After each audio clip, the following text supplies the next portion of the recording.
Hello and welcome to News Center. I'm Parikshit. Luthra. President-elect Donald Trump has not wasted any time in putting his cabinet together. The immediate focus seems to be crackdown on illegal immigration, deportation, addressing China. Now let's begin with some of the key names. I'm starting with Marco Rubio, who according to 3 US publications is likely to be picked for Secretary of State. Rubio is a senator from Florida and is of Latin American origin. He's someone who has pushed for a tough and muscular foreign policy on Iran, on China and also Cuba. He's also someone who had unsuccessfully challenged Trump's presidency in 2016.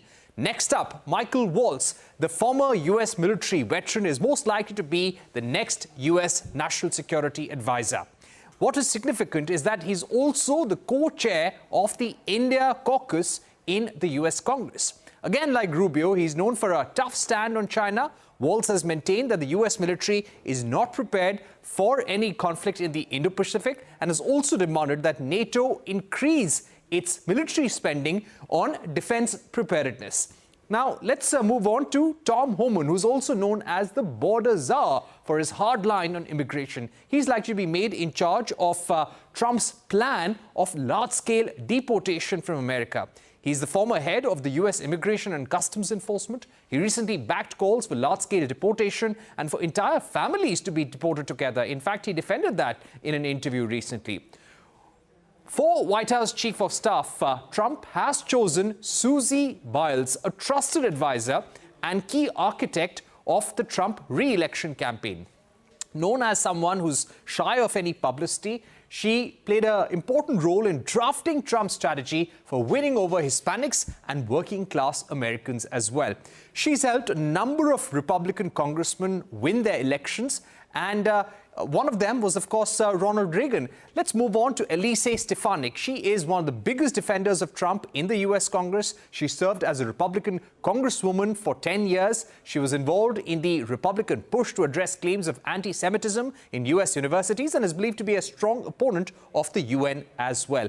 Let's finally look at Stephen Miller. He's likely to be the Deputy Chief of Staff for Policy. Like Tim Homan, he has strongly backed Trump's pledge to carry out mass deportations. He has used extreme rhetoric for migrants in the past, like America is for Americans and Americans only. He's believed to have been responsible for the plan to effectively seal the US border with Mexico during the COVID-19 pandemic on health grounds. To talk about this all, we're now joined by Navtej Sarna, former Indian ambassador to the United States. Ambassador Sarna, thank you very much for joining us on the program. Let me begin by asking you how Trump can be for the Middle East, considering his strong support for Israel historically. How will Trump deal with Netanyahu? Will he play a role in stopping the war or fanning it even further? Well, thank you, Parikshit. I think I'm waiting to be surprised that he actually does bring the conflict in the Middle East and actions of Israel in South Lebanon and Gaza to a quick halt.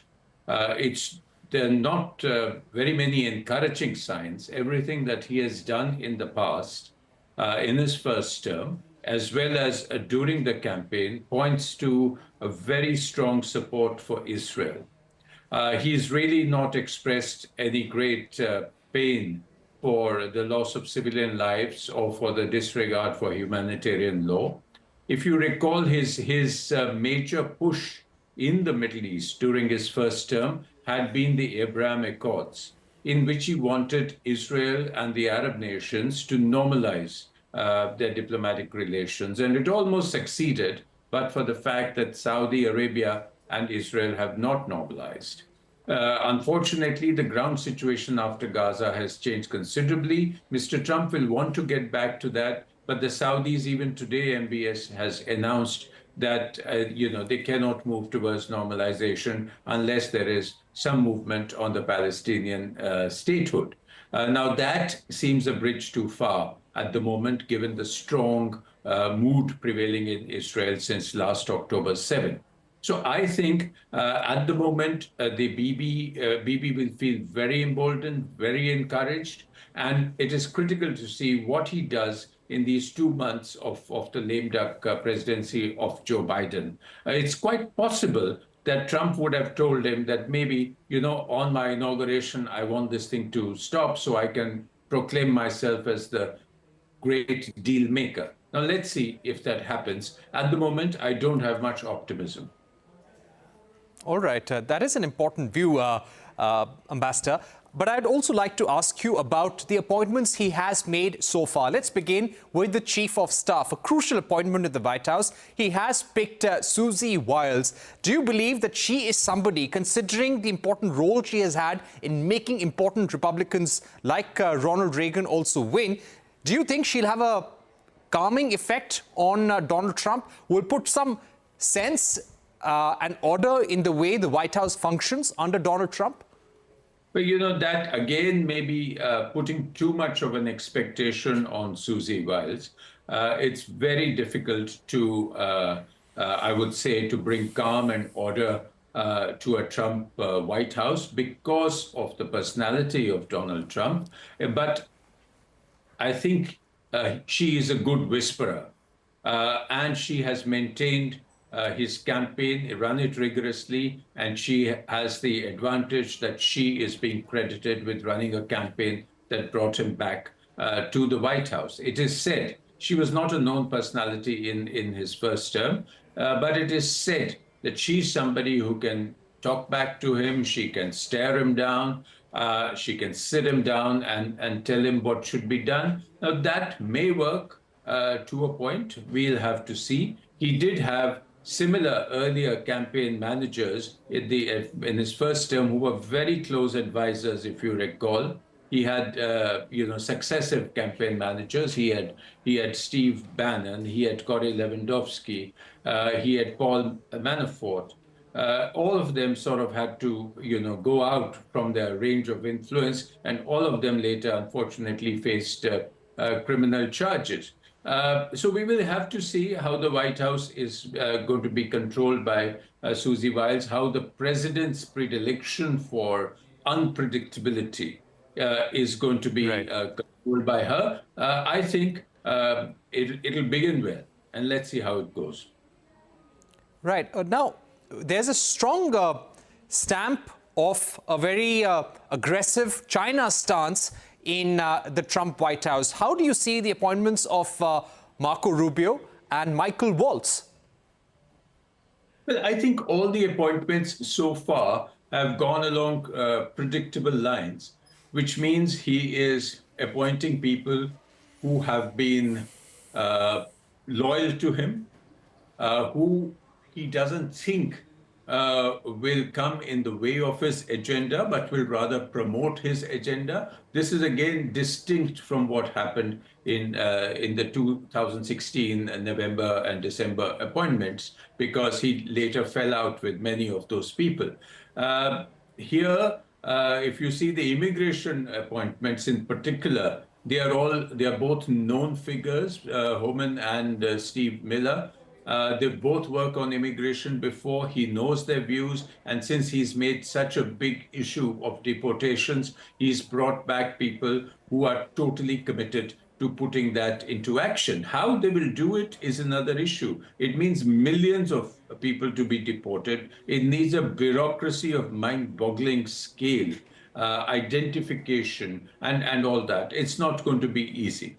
Both on the Secretary of State appointment and the NSA, you are right that they are both hawks on China. They are both very committed to Trump's idea that NATO, the rest of NATO, must pick up the burden on Ukraine, and they would like to walk away. So at the moment, they are in sync with President Trump. I would only add a note of warning that, they are so hawkish that if Trump at some stage wants to, make a deal, restrain and walk away, as he is quite capable of doing on certain things, they may have a difference of opinion. Right. That's an important point, that they are extremely hawkish and, in fact, may cause a difference of opinion in the White House. My final question would be about trade. Do you expect Robert Lighthizer to be back? He was a difficult negotiator even during the mini trade deal talks with India.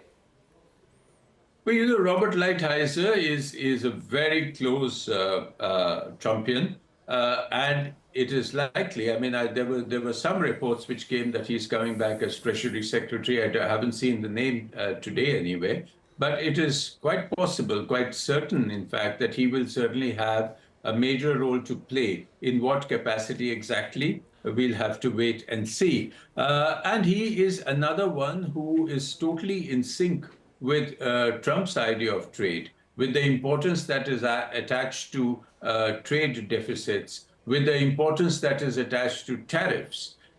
You know that Trump thinks tariffs are beautiful things, and he's fully intent on imposing them, not just on China. China will be the highest, but also on everybody else. Again, that we have to see how much he actually does post the campaign. But I think Lighthizer is a man he can trust on delivering on trade.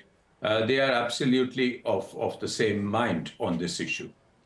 But let me say, all right, that thank you. Lighthizer is a very tough negotiator, but you know, you can work with him. So we will have to be a bit more flexible, more creative in dealing with Bob Lighthizer. All right. Thank you very much for those expert views. Ambassador Sarna, you were someone who has been in America, in the Indian Embassy in Washington, D.C. During Prime Minister Modi's first trip to the United States and when he met Trump for the first time. Thank you very much for being with us. I will be seeing you on Thursday at the Global Leadership Summit. Mr. Sarna will be engaged in a fireside chat with former Ireland Prime Minister Leo Varadkar. The topic of the discussion would be finding leadership in a fractured world. You can find both of them in conversation at the Geo Center in Mumbai on the 14th of November evening. Coming up next, Knight Frank Global Chair believes 2025 will be better for the global property markets, says the Indian real estate market is of huge interest among global investors. That's a CNBC TV18 exclusive coming up.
Welcome back. You're watching News Center. India is absolutely a long-term bet for investors. That's the word coming in from Knight Frank Global Chair William Beardmore Gray. Speaking to Ritu Singh, Gray said India and Australia are the two biggest markets for the company outside of Britain, while Dubai is one of the hottest property markets.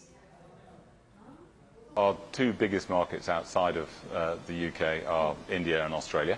Yeah. Probably the one which is growing fastest at the moment is the Middle East. But what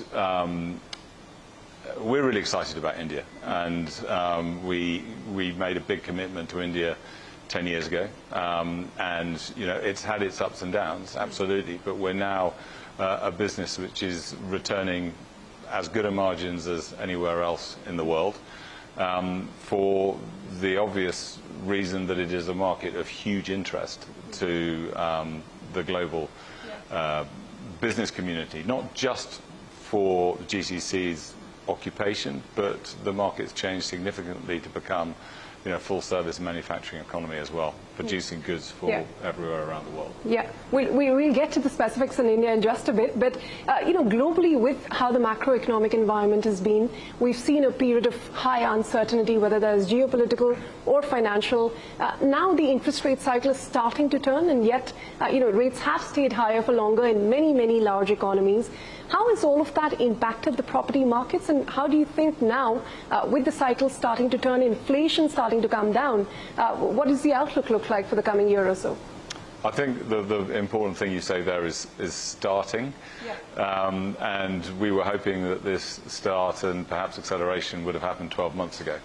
And of course, around the world, the cost of borrowing has been such which has made it really difficult for investors to transact and to meet some of the needs of those looking at property. So we have a shortage of high quality product across all sectors around the world at the moment. When you hear people talk about sheds, beds, eds and meds, whether it's warehousing, whether it's living sectors, whether it's offices, that shortage of accommodation around the world we're really seeing now. And that should help us as values rise, because shortage of accommodation, when there is demand, means that rents start to move up. And we're beginning to see that happen. And therefore, those investors at the moment who are really keen to get moving, we're beginning to see private equity come back into the market. We think that definitely 2025 is going to be a much better year for us. What are the hottest markets right now? I mean, what are investors most curious about? What are the fastest growing markets? You spoke about Middle East for Knight Frank, but overall, what do you get the most questions about? Which market would that be? The question I have been asked more than any other in the last 12 to 18 months is, talk to me about India.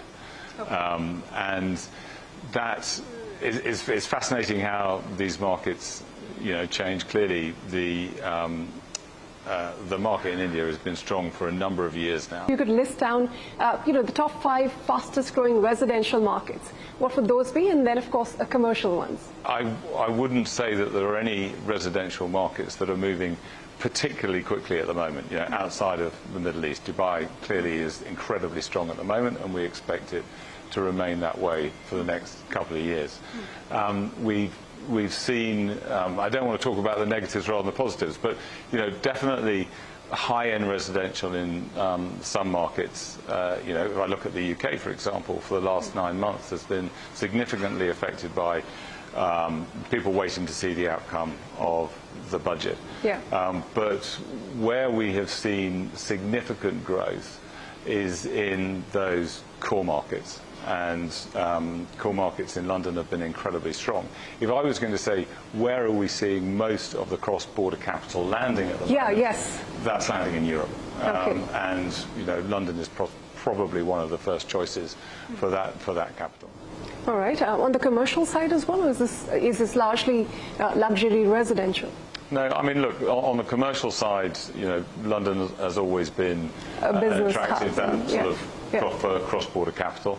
We're starting to see Europe, all over the world, we're starting to see markets move, but it is very sluggish. And we've seen some significant office transactions in Australia in the last 6 to 9 months, which is encouraging. The strongest markets at the moment, or the fastest growing markets, living sectors, industrial and logistics, data centers, we're seeing significant growth in those markets. I know it's hard to generalize, but if I were to ask you which way property prices are moving from an investor point of view, what would you say are some of the biggest global trends that are going to shape what happens with the real estate markets globally? Well, I'm going back to what I said earlier about shortage. When Demand and supply. In those key markets such as offices, residential, industrial and logistics. So those three, I suppose, are the ones which most of our investor clients are looking at. And that would suggest that, whilst we saw a massive increase in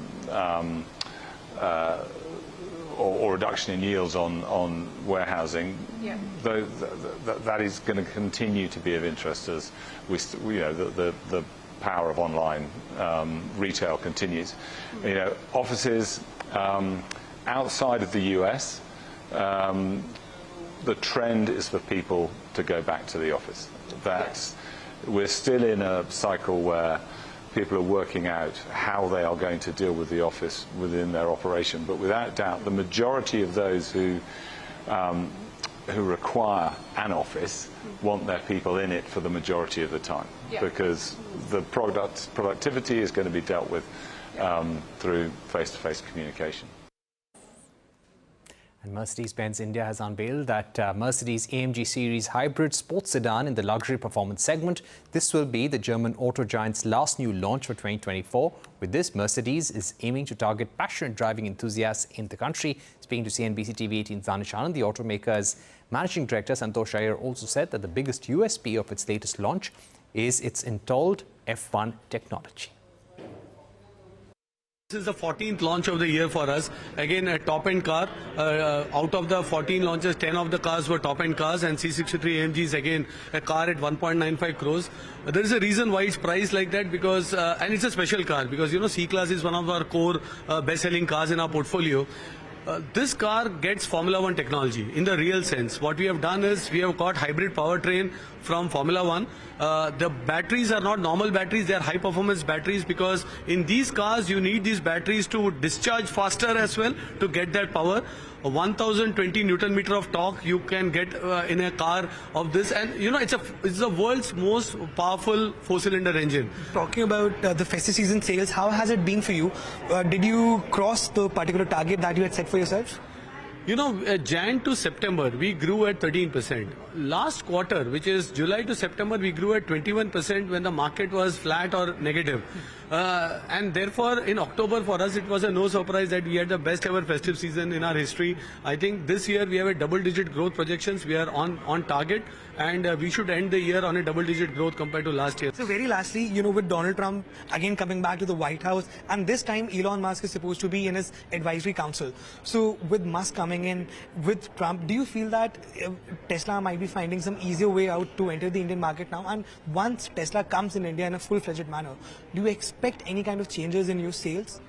I think it will be great if they come to India as well, because electrification needs all players, and I think, as I keep saying today, a large part of Indian automotive industry is not participating in the electrification. They are all coming in. I can see all big brands and respected Indian brands really coming out with great cars in the near term. I think more players and brands that you mentioned, they participate in premium and mass. For us, that's great. It will only expand the market, get more people into electrification, and we face them worldwide, and India is no exception. So we would rather welcome, and the earlier the better.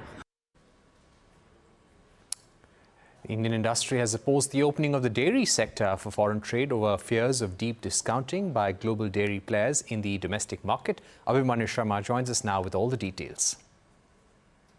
The Indian industry is opposed to opening up of the dairy sector for global trade. Now, in the recent past, several FTAs have been negotiated by India. Several others are also under negotiation. And the government has made it amply clear that the sectors like agriculture and dairy would not be opened up for global trade. The dairy industry is of the view that opening up of the dairy sector and reduction or removal of duties may lead to deep discounting by several foreign companies, by several global dairy players, which may adversely impact the Indian dairy industry. The dairy industry is of the view that removal of duties or tariffs may also lead to a situation where it would be difficult to distinguish between different types of dairy products which are being imported, which may end up hampering the interests of the Indian dairy farmers. The industry has cited examples from the edible oil sector, in which India used to be 95% self-sufficient till the 1990s, when the sector was opened up, and it eventually led to hampering of the interests of Indian farmers, and eventually India became a large importer of edible oil. The dairy industry has also cited examples of the fact that in India, the subsidies which are provided to the dairy farmers are mostly to marginal and small farmers, whereas it's absolutely the opposite in places like the European Union, where the subsidies are directly proportional to the output of dairy farmers, which implies that more subsidies are given to bigger farmers. Investor frenzy in silver funds has surged to new heights. Assets under management in silver funds have skyrocketed 200% in 10 months. Silver's price movements have only fueled this momentum, attracting retail investors despite high volatility. Shivani Pazaz is here with more. Silver is having a moment clearly, and the investors are diving in head first. With assets in silver funds skyrocketing and returns outpacing even gold, there's a clear investor frenzy around this precious metal. Let's break down the numbers and see what's fueling this silver rush. Let's start with the silver funds assets under management. In January of 2024, the total AUM was at 4,890 crores. By October, it had surged to 14,969 crores, marking over 200% growth in just 10 months. This shows a major shift in investor interest towards silver funds. Now let's take a look at how silver prices have moved. On May 14th, silver stood at rupees 86,000 per kg. By October 23, less than 6 months later, it had climbed to 1,04,000 rupees, a 20.93% rise. But volatility showed up, with prices sliding to 93,000 per kg by November 11th, a 10.58% dip from the October peak. And while gold also gained in this year, silver's rally outpaced it, catching the attention of the investors looking for stronger returns. Silver mutual funds have also been leading the returns. Over the last 3 months, they have delivered 12.41%, outperforming both gold and international equity funds. In fact, silver mutual funds have topped the return charts in the last 1 year, delivering more than 26% returns. It's now the strongest category in the mutual fund space right now. With silver funds on a high and the price is making headlines, this precious metal is proving to be a strong diversification play. But given silver's inherent volatility, investors may need to buckle up for the ride. Back to you. With that, it's a wrap on this edition of News Center. More news and updates continue right here.